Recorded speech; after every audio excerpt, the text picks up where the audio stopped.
Best of R / Tales from Retail episode 41. I work at a stationery / bookstore place and this guy came up to me and asked, "What's the difference between these two notebooks?" and held up a notebook with punched holes and one without. I hesitantly told him the price was slightly different, but he stopped me. "No, why does one of them have holes?" This customer asked me why a notebook with punched holes in them has holes. I told him that the holes in the notebooks were to fasten the torn out paper together. Then he went, "Oh, like he has never understood the concept of punched holes in notebook paper." He seemed like he was in his early 20s. I thought we use hole punched notebooks in kindergarten. Thank you. Next. I'm sure most of us in customer service have dealt with situations where the customer expects us to be borderline psychic. The following story happened in my shift yesterday. In our department, we get 3 phones. I got the main phone, which gets every call related to our department. I don't mind getting the main phone, but I don't deal well with angry customers. Having the phone only increases the chance of getting someone who's had a bad day. I was in the back, chucking cardboard into recycling, when this notorious phone rang. I made the mistake of speaking on autopilot and mentioning my name, though there hasn't been a consequence yet. "Store name, this is OP, how can I help you?" The man's voice was muffled for some reason, so I had a hard time hearing him. "Hi, OP. I need a battery for a log splitter." I thought I misheard him. "A log splitter?" "Yes." I turned to my co-worker with a puzzled expression. "Do we have batteries for log splitters?" She appeared confused as well. "Well, our batteries are over in aisle." I make my way towards our batteries and ask the customer questions to get an idea of what they need. "What type of battery is it?" "I don't know. I can give you the dimensions." "Okay." For a moment, I thought maybe I was an idiot and people somehow determine replacement batteries by size. Of course, this is incorrect. That doesn't really work. "Well, we only carry one kind of electric log splitter." "Is it a brand log splitter?" "I don't know." "Great. I'm stumped at this point. Could you maybe find out what battery you have so I can see if we carry it? Any brand name? You can look it up online for me." This ticked me off a bit. I'm busy doing stuff around my department and not everyone carries a smartphone. Fortunately, I did. Unfortunately, the electric log splitter we have doesn't use a battery. There's no information for me to look up. I take a long pause as I process my annoyance and explain that our log splitter has no battery. He doesn't seem to understand. "Can I give you the dimensions?" "No, that won't work. I need to know what type of battery this is. I'm 70 miles out. I don't want to drive all the way into town if you don't have it." I should have just said we don't have it, but I didn't. Instead, "I don't know, sir." Whoops. He went off on a rant about how he's 70 miles out. I'm customer service and should help him. How could I not know what he needs, etc. At this point, he's wasted both of our time, doesn't have any information for me to use, and now he's ranting. I broke the sacred law of customer service and hung up on him. I spoke to my co-worker and she agreed with my decision. We asked around and nobody had ever heard of a log splitter that runs on a battery. TLDR. Guy asks for a battery not knowing anything about it besides size and gets mad when I can't magically find the one he needs. Thank you. Next. I posted before about something negative that happened at work, so now I'll post some positives from my time at my current job. This first story happened when I first came back after being away at school for a year. To preface this, I work at a boating store who sells a lot of outdoor goods / clothing. So, I was unpacking some clothing that came off our truck when I notice a teenage boy come in with his mom. I love shopping with people, so I immediately went up to them and asked if they needed any help. While they seemed reluctant at first, the mom started explaining how he was going off to boarding school again and needed some clothes that he could swim in and be outdoors in general in. The boy is walking around now, picking out some stuff on his own, and so me and the mom keep talking. I start to notice that she's slipping up and referring to the boy as a her instead of a him and using a different female name, but I don't say anything at that point. But, I was starting to put the situation together. The son says he's going to go into the dressing room to try some stuff on. And that's when she says something along the lines of "It's very hard to find things that fit him right now. It's all so new to me. We have to buy basically a whole new wardrobe." I don't know what I said back, but now just thinking about how I felt in that moment I am about to choke up.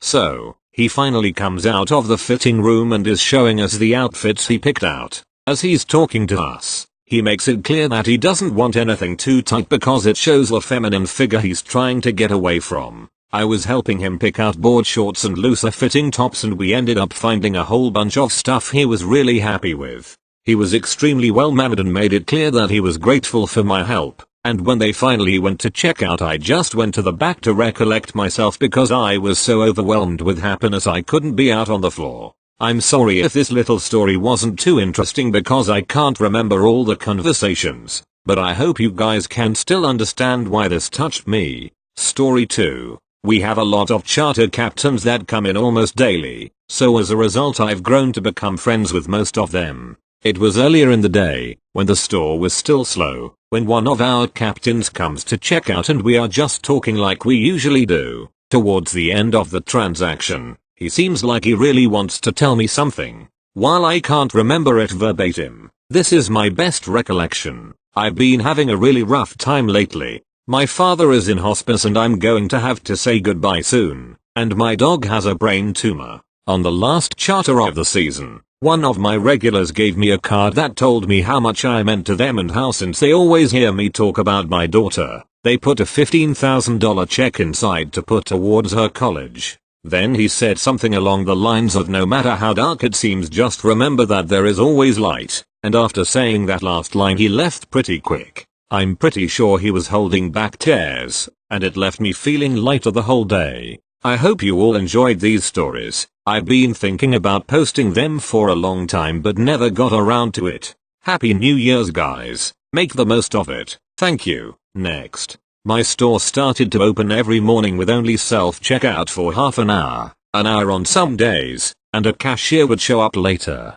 So far it's been going well, no oddities till today. A guy comes up with a cart full of items, looks around, and comes up to me and says, "Guy, where are the cashiers?" I respond, "Me not here yet, we just have self-checkout." He responds, "Guy, I don't use self-checkout, it's against my policy." He then leaves his cart and leaves the store. I don't care, less for me to do, but what? I get it, it's early and a weekend, no one wants to do work of any sort, but against my policy WTF does that mean? Like do you think so highly of yourself that you deserve a cashier? He was like 30-year-old, healthy looking, he could have spent like 5 minutes scanning stuff. Not my problem though, thank you. Next. For a, thankfully short, period of my life, I worked first as a cashier then as a service desk supervisor for a major big box retailer in the US. Because I wasn't there very long I don't have a ton of stories, but this one was for sure the funniest. It's a quiet weekday evening about 2 hours from closing. Per usual, not a lot of customers in the store. We had just gotten a truck in that morning so everyone else was busy putting out merchandise, leaving me alone on registers. I have one lady checking out when a fairly well-dressed guy in his mid-30s gets in line behind her and starts arranging his handful of items on the belt. He's acting a bit nervous/edgy, and I'm pretty sure I know why. I finish up the lady's transaction and begin my usual opening spiel with the guy as I start scanning his items. "How are you today? Did you find everything alright?" etc. He seems to be getting more nervous the further along I get until I scan and bag some sweater thing he had and under it is the source of this man's discomfort, a box of condoms. Quick side note for any non-retail people reading. 9 times out of 10 your cashier doesn't give a damn about what you're buying. Usually we're just doing our own thing mentally to try and combat the monotony of our jobs. Honestly, if it ever even registered to me that someone was buying condoms my internal reaction was usually along the lines of at least one of us is getting laid. And that would be the end of it. On the other hand, being shifty and weird guarantees that we'll be paying close attention to you and your transaction. Anyways, I scan the box of condoms and put it on the security device disarmor plate which makes its usual loud bonk sound. The guy cringes a little at the noise but that's not what I'm paying attention to, as the register just made a weird little beep screech that I'd never heard before. I look at the screen and see a very strange error, something along the lines of invalid product refuse sale followed by some random looking letters and numbers. Why me? I think to myself. I start trying different register tricks to try and clear the error and move on, but nothing seems to be working. I tried voiding the item. I tried changing the quantity to 0. I tried scanning other items. I tried voiding the transaction. I even tried totaling it out, but nothing was working. The register hadn't crashed. Everything was still there and I could do things like price check, but the transaction was stuck and neither of the supervisor's override codes I had would get it to budge. I really didn't want to restart as I was the only cashier and my login would be locked to the rebooting register until it was back up and running so I could log out. Great, I thought to myself, here we go. And I get on my radio. Me, can I get manager assistance on register 2? Supervisor 1, yeah, what's up? Me, the register's hung up on an item with an error I haven't seen before, and I can't clear it. Supervisor 1, try my override. Me, I did, it isn't working. Supervisor 2, here's my override, try that instead. Me, I tried that too and it didn't work either. It's saying invalid product, refuse sale. Supervisor 1, weird, don't think I've seen that one before. We'll have to scan it with a handheld to know what's going on. Me, mine's dead, can you send someone up with a working handheld? As this conversation is going on, the guy is looking more and more like he wants to just crawl under the next check stand and die. Supervisor 1, just tell me what it is and I'll go grab another one in case it's a bad UPC or something. Me, listen, can you just come up here and help me with this? Supervisor 2, we are all really busy right now, can you tell us what it is already? Me, I'd really rather not. Can someone with a working handheld come up here? I should probably mention that our store was struggling and pretty outdated, so we didn't have any headsets for our radios. Also, some of our employees were older and hard of hearing, so they'd just keep their radios permanently cranked. Basically, I might as well have been having this conversation over the store's PA. Store manager, we are all up to our necks in merchandise. Just tell us what the item is already. Oh god. That's his dad voice. No way I'm getting out of this one. I can't make eye contact with the guy, who looks like he's about ready to bolt out the door and not stop until he's in another country. Me, deep breath, it's a box of brand condoms. Apparently that was the answer no one was expecting because you could hear Supervisor 1 scream laughing across the store. She recovered pretty quickly though, at which point she had mercy on us and came up to the registers to deal with the problem discreetly. Apparently the condoms he chose were expired or recalled or something, so he went over and grabbed something different. I'm guessing he decided he didn't have any dignity left to lose here, so might as well get what he came for instead of risking going somewhere else. Supervisor 1 never really let me forget that incident. Once in a while, if we were opening or closing together and there weren't any customers in the store, she'd whisper condoms over the radio. Condom dude, if you're out there reading this, I'm really sorry. I did my best to make it easy on you, but it just wasn't going to happen. Hopefully it was all worth it in the end. Thank you. Next. I'm a cash supervisor at a large retail establishment. The holiday season just ended and we've had a massive influx of returns, as expected. This time of year is usually full of rude and angry customers, but things went downhill pretty quickly with one guest in particular. Me AC, angry customer. AC, hey, I have a return. Me, great, I'll need the bill. Thank you. Gets the return started. AC, oh, a quick question. How is this refund being issued to me? Me, it looks like you split up your payment between a debit card and a gift card, so you'll be getting 50% of the refund total on each payment method. AC, the return is only $25. Could I just have it come back on one card rather than having petty change split up on both? If not, it's fine. I even have the original gift card you can load the refund onto.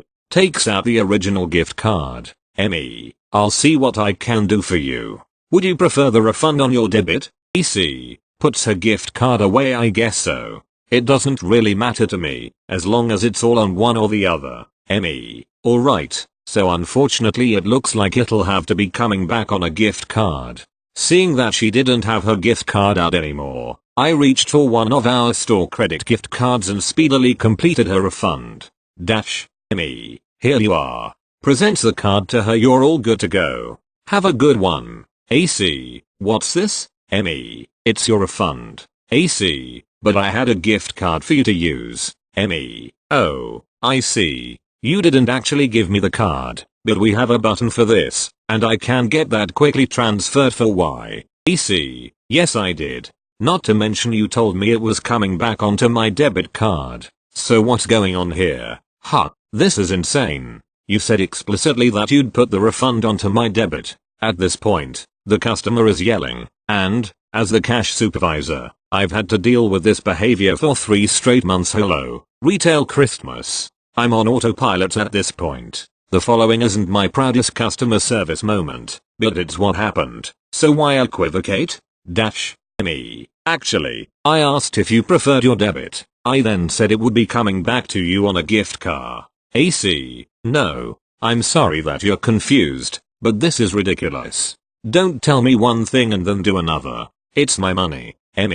Well, here, I've transferred the amount from my gift card to yours, and you should be all good to go now. EC, storming off. Absolutely ridiculous. You're incompetent. Lose the F-king attitude. This is definitely not the most action-packed story, but I suppose the moral is that sometimes, the customer isn't right. As a cashier, I usually just do what I'm asked, and if I do something wrong for you, just about everything can be fixed. Just let me know, or communicate effectively the first time. Thank you. Next. Bear with me, I'm using mobile and don't post here much, so I'm technically new at this. I work at an electronics retail store as a cashier. We sell a lot of things like TVs, cell phones and phone plans, speakers, laptops, etc. Pretty much everything. I help my sales associates when needed, and so I do get to meet some interesting people. One day, my colleague was assisting a customer who wanted to get a cell phone as his was very damaged. I was just hanging out waiting for other customers. It was a slow day. For cell phone activations we always require government issued, i.e. a driver's license or ID card, but this customer didn't have any of that, so he spent a good 5 minutes digging through his bag. He pulled out a piece of paper and some type of card. It was a prison report and an inmate card. He handed it to my colleague and said, "This is all I have." I glanced at the paper as my colleague looked at it to see if we could use it for valid, and bold letters caught my eye that read reason for arrest. Theft under $5,000. My colleague ended up telling the customer that we cannot accept it as valid even though it's technically government issued, but it's just not the right type of it.